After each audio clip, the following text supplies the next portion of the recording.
Caught her cheating by accident, thanks, Apple devices. She went from arrogant to begging in 60 seconds.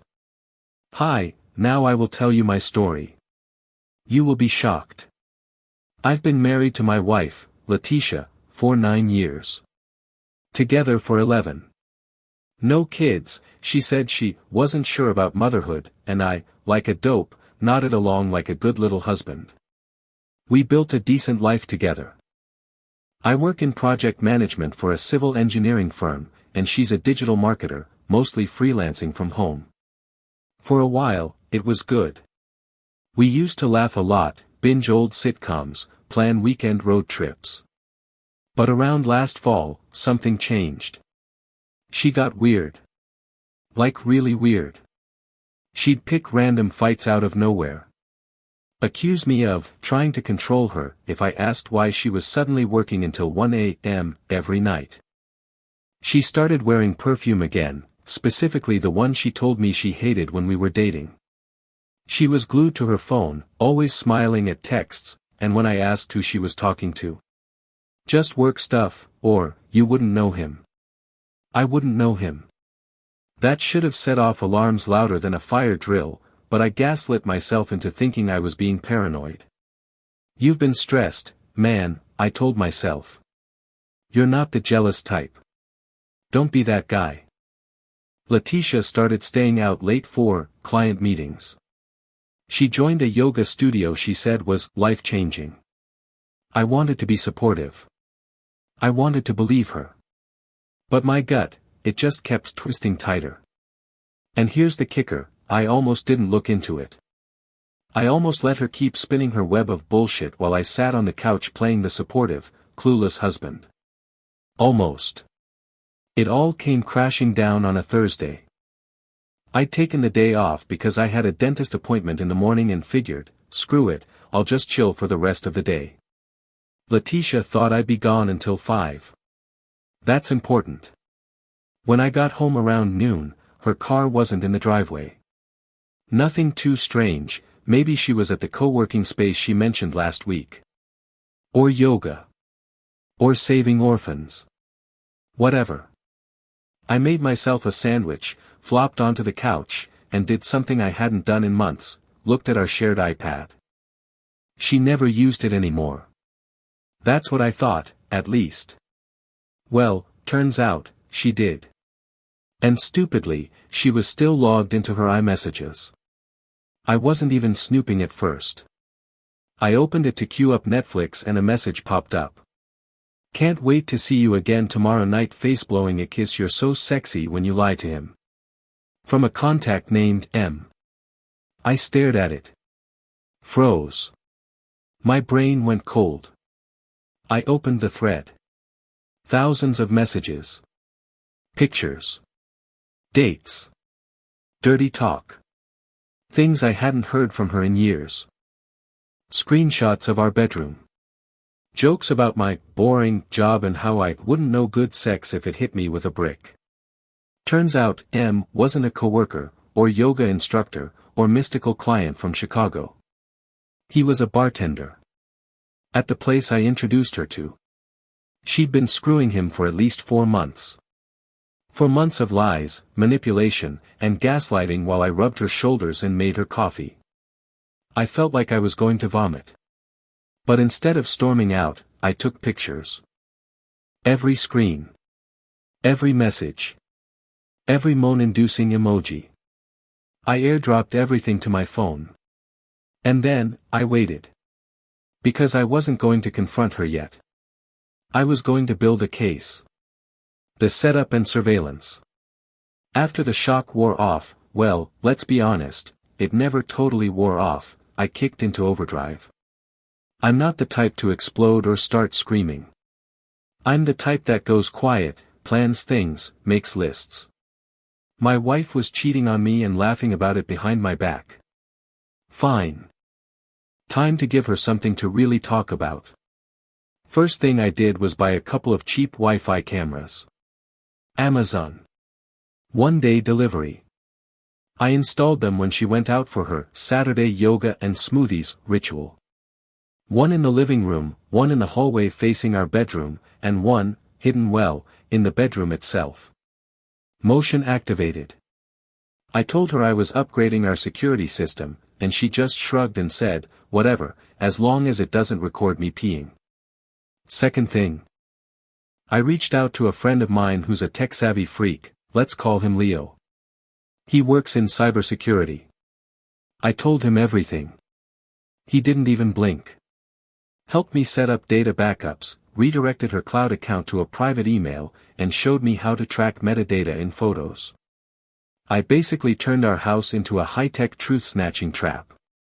Then, I started being extra sweet. Dinner on the table. Massages. Bought her flowers. I wanted her comfortable. I wanted her to believe I was still the naive husband, still holding the line while she jumped into bed with some guy who looks like he moisturizes with vodka and Axe body spray. I kept collecting. She'd sneak calls on the patio, not knowing the mic on the camera picked it up.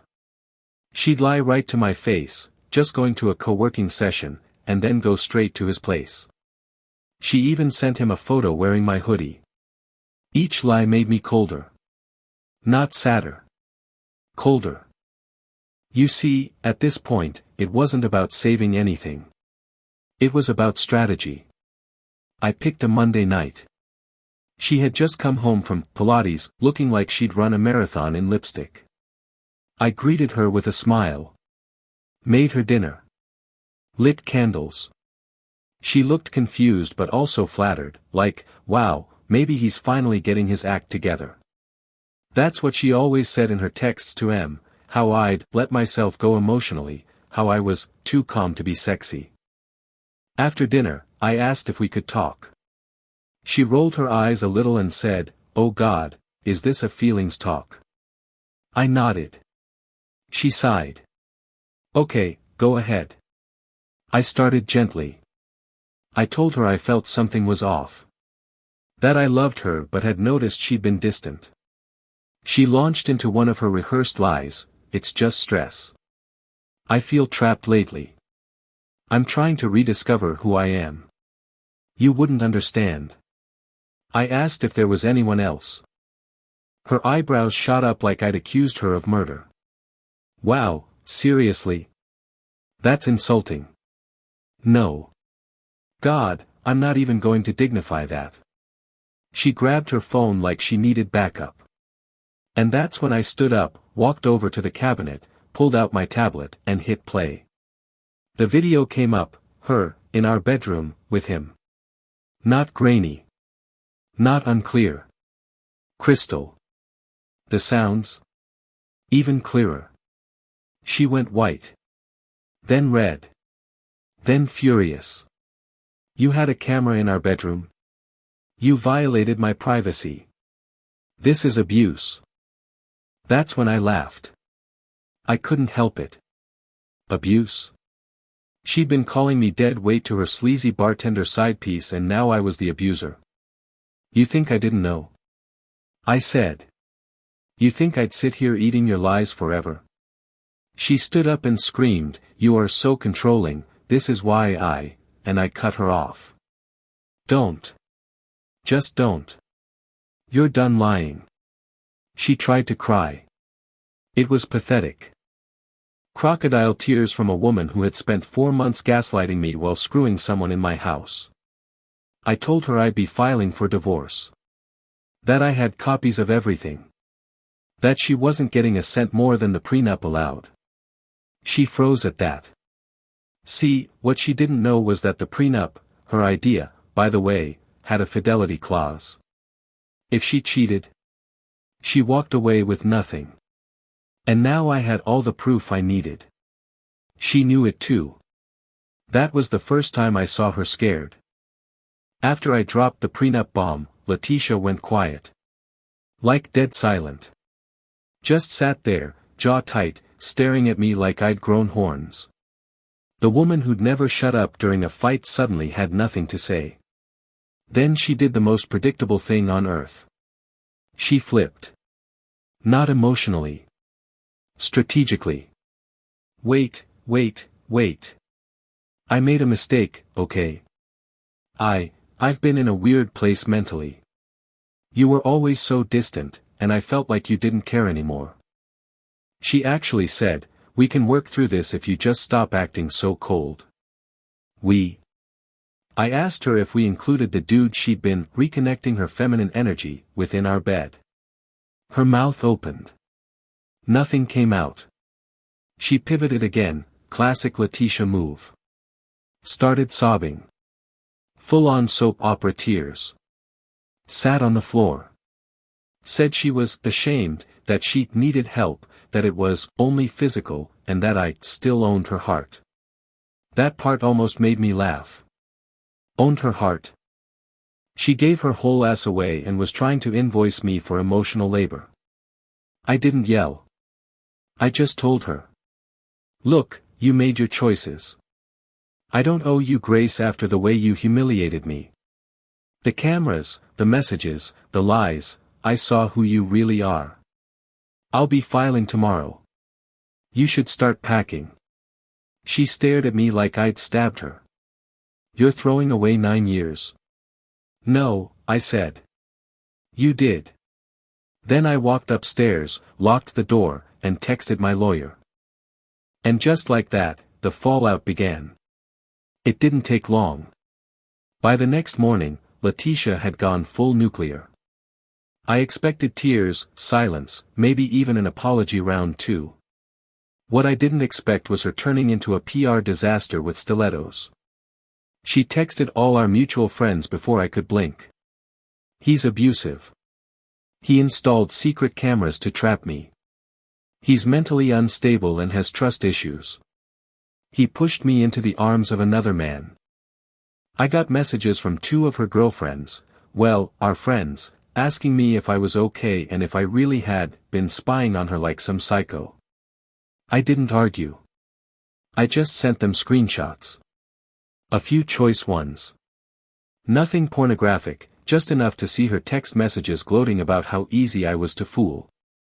One friend called me in tears apologizing. The other? Ghosted. Guess she chose her side. Then her mom called me. Letitia said you threw her out and threatened her. I took a breath, calmly explained what had happened. I even emailed her a sanitized copy of the evidence. Silence on the line. Then, I don't know what to say. I'm so sorry. She always liked me more than her daughter, anyway. Letitia, meanwhile, doubled down. She posted cryptic Instagram stories about betrayal and toxic masculinity. Said she was staying with a friend for now. Translation, she moved in with the bartender. Funny thing, though. She kept texting me. Can we at least talk? This doesn't have to end in war. I don't want to lose everything. And when she realized I wasn't biting, she threatened to go public with a truth post about me. I replied with a 2-word message. Try me. So once the smear campaign sputtered out, because facts tend to suffocate lies, I moved on to the next phase, legal dissection. My lawyer, Marissa, is a quiet shark. I sent her everything, videos, messages, date-stamped logs. She didn't even flinch. Just nodded and said, this'll be quick. Letitia had forgotten one crucial thing, the prenup. Her prenup. She insisted on it when we got married to protect her future brand when she planned to become an influencer. Spoiler, she never made it past 900 followers. The prenup had a fidelity clause. No cheating, or you walk away with nothing but your own name. Marissa filed the papers within 48 hours. Letitia was served at her bartender boyfriend's apartment. My idea. 2 days later, I got the first real call from her since the confrontation. No yelling, no crying this time. Just. You're really doing this? I said, already did. She tried bargaining. Said I was overreacting. That we could settle this amicably. I told her amicable left the building the moment she lied to my face while actively desecrating our marriage bed.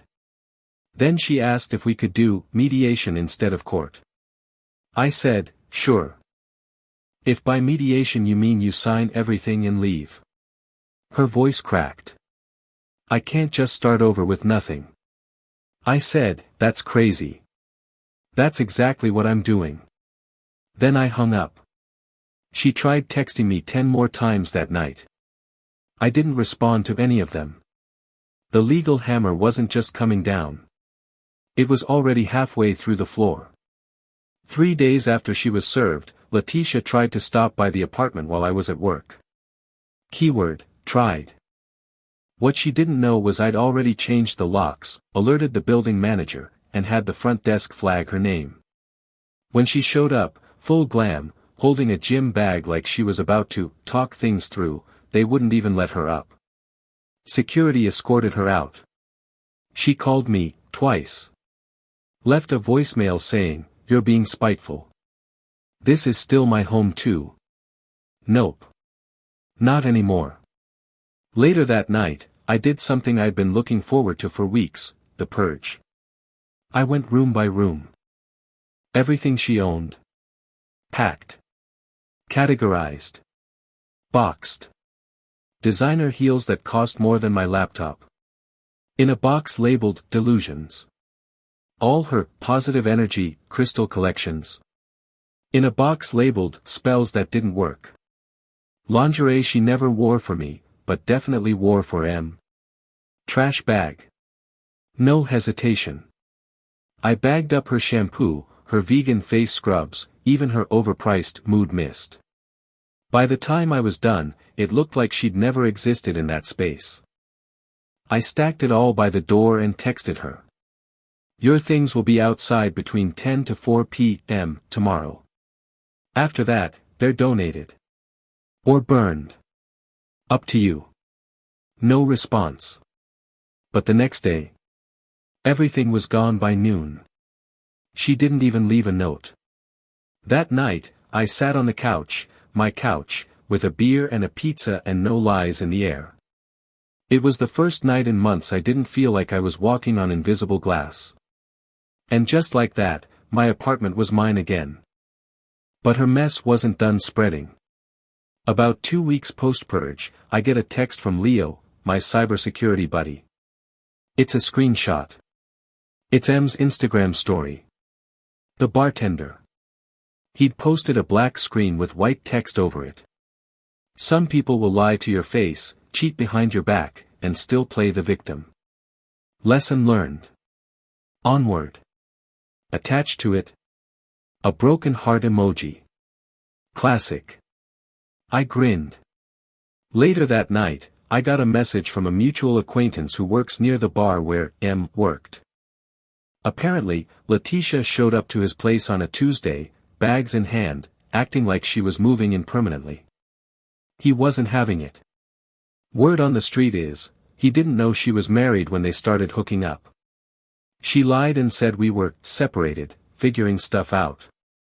Once he found out I was pressing legal charges and that she was facing financial ruin, he dipped.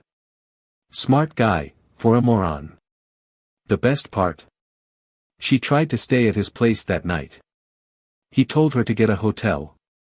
She cried on the sidewalk, called him cold, then Ubered off into the night. Letitia reached out to me the next day, again. "I know things are messy. But I miss us. Maybe this happened for a reason." I didn't even respond. Because at that point, I wasn't interested in conversation. I was interested in the finale. It felt surreal walking into that courtroom. Letitia sat at the opposite table, dressed like she was heading to a funeral she hoped would make the papers. Black blazer, pearl earrings, soft makeup to make her look vulnerable. Her lawyer sat beside her, some guy who looked like he charged hourly but didn't care enough to even pretend. I sat with Marissa, calm as ever. No suit. Just a clean shirt and the truth. The judge was firm and fast. We had everything. Screenshots. Texts. Video. Timeline. Testimonies from the building's security who escorted her out. Financial statements showing she'd used our joint card to pay for dates with her side piece. Letitia's lawyer tried to argue it was emotional neglect on my part that led her astray. The judge barely entertained it. He even cut him off at one point. This isn't a therapy session. It's a legal review of a broken contract. Then came the prenup. Marissa presented the clause. The signed date. The proof of infidelity. Letitia's face cracked when she realized it wasn't going her way. No pity party. No leniency. Just the cold weight of consequences. In the end, the judge upheld every term of the prenup. Letitia got nothing beyond her personal belongings. No spousal support. No half the apartment. No claim on the joint savings. I moved just in time. The final words from the judge. Actions have consequences. This court finds in favor of the petitioner. Divorce finalized. Bang. Gavel. Done. Letitia didn't even look at me on the way out. She just stared at the floor, like if she avoided eye contact long enough, maybe none of it would be real. Too bad. It was very real. You'd think walking out of that courtroom would feel like fireworks. Champagne. That slow-motion movie scene where the guy exhales, relieved and free. It wasn't. It felt like walking out of a fire. Clothes intact, skin burned in places you didn't know could feel. I went home. Sat on the edge of the bed, my bed, and just stared at the wall. The silence wasn't peaceful yet. It was loud. Every tick of the clock felt like it was measuring how long I'd let myself live in her lies. The next week was strange. Like my body knew I was free, but my mind hadn't caught up. Mutual friends drifted. Some stuck around. Others just faded. I didn't chase anyone. I figured if they couldn't see through what she did, they were never really on my side. Then the guilt came, not for me, for her. Guilt that I ever made excuses for her. That I ignored my gut. That I thought loving her meant sacrificing myself. I started therapy. Best decision I've made since installing that bedroom camera. My therapist told me what I was feeling was grief, not over her, but over the life I thought I had. The life she pretended we were building. I started hitting the gym more. Not out of revenge, out of focus. Every drop of sweat felt like it was clearing the poison she'd left in my system. Letitia tried one last reach out. A handwritten letter. Said she didn't blame me for being angry. Said she hoped one day I'd see the bigger picture. I didn't read past that line. Shredded it. The bigger picture. Oh, I saw it perfectly now. Rebuilding wasn't glamorous. There were no montages. No perfect playlists and inspirational speeches in the mirror. Just me, a sink full of dishes, and the realization that I had to rediscover who the hell I was without her voice in my head. At first, I had to relearn stupid little things. What food I actually liked, because she always picked the restaurants. What music I genuinely enjoyed, without her sighing every time I played 90s alt-rock. I started making small changes. Got rid of the gray couch we bought together. Swapped it for a deep green leather one I'd always wanted but she called tacky. Painted the bedroom navy blue. Adopted a rescue dog named Whiskey. Loyal. Chill. Never lies. I even reconnected with a few old friends I'd drifted from, people she didn't like because they were too blunt. Translation, they saw through her. Work got better, too. I was focused, sharper. My boss noticed. I landed a big promotion that came with a team, a raise, and a corner office. One night, I stood in that new apartment, yes, I moved, and realized something strange, I liked being alone. Not because I was bitter. But because I was finally whole. I wasn't lonely. I was free. And in that quiet, with a glass of whiskey and a dog curled up by my feet, I smiled. Not out of triumph. Out of peace. Small world, right? Turns out, it's even smaller when you live in a city where people gossip like it's their job. A few months after the divorce was finalized, I started hearing things. Random DMs, bar whispers. Even a run-in at the grocery store with a friend of a friend. Letitia wasn't doing well. Apparently, the influencer dream finally flatlined. She burned through what savings she had crashing on couches and trying to look unbothered on Instagram while begging old clients to take her back. None did. And the bartender? Long gone. Turns out, the guy couldn't handle her manipulative mood swings once the thrill wore off and there was rent to split. Best rumor? She applied for a job at a mid-level ad firm, and the hiring manager knew me.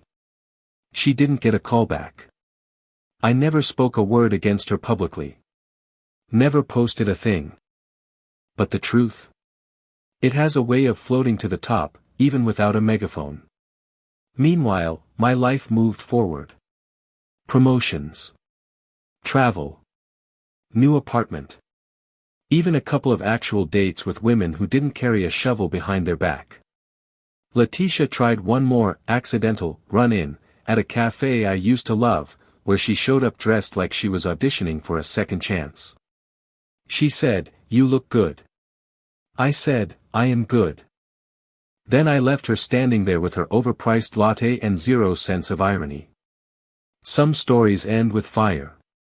Mine ended with silence. And that was louder than anything she ever said. Looking back now, I'm not even angry anymore. Anger burned hot for a while, yeah, like a furnace in my chest. But eventually, that fire turned into light. It showed me everything I needed to see. About her. About myself. She was never the partner I thought she was. And I wasn't the man I thought I had to be to keep her.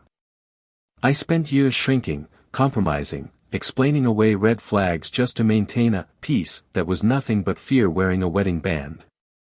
I let love become obligation. I let loyalty become a leash. But betrayal? As much as it gutted me, it freed me. It taught me the value of boundaries, of self-respect, and of not mistaking someone's chaos for depth. I learned that the person who can smile at you while burying a knife in your back doesn't deserve your forgiveness, they deserve distance. Now. I sleep better. I trust my gut. I laugh louder. I keep my circle small, my standards high, and my peace sacred. And Letitia? She's just a name in a folder marked lesson. If you're reading this because you're going through something similar, here's what I'd tell you if we were having a drink right now. 1. Trust your gut. If something feels off, it probably is. You're not paranoid. You're perceptive.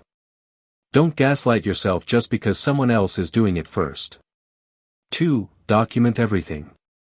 If you're married and you suspect infidelity, don't confront first, gather.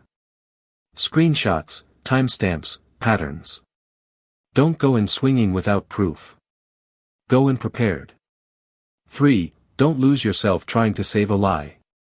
I wasted months bending myself to fit her story. Trying to be enough.